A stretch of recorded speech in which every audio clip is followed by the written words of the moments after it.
మండుతున్నట్టుంది. మంచినీళ్ళు తెమ్మంటారు అంకుల్?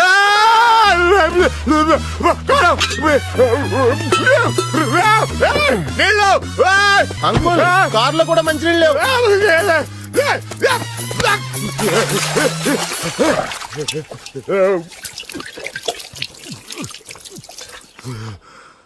ఎలా తింటున్నారా దీన్ని? చచ్చిపోతారా మనుషులు ఇది తింటే? చిన్నప్పటి నుంచి ఎప్పుడు నీకు అలవాటు చేయలేదేరా? ఏరా, ప్రేమ కోసం ఏదైనా భరిస్తావా? అంత పవర్ ఉందా ప్రేమకి? ప్రేమకు అంత పవర్ లేకపోతే నేను అక్కడి నుంచి ఇక్కడికి రాను. నన్ను వెతుక్కుంటూ మీరు వచ్చేవారు కాదు. ఎప్పటికైనా ఆడి ప్రేమను ఒప్పుకుంటారా అంకుల్?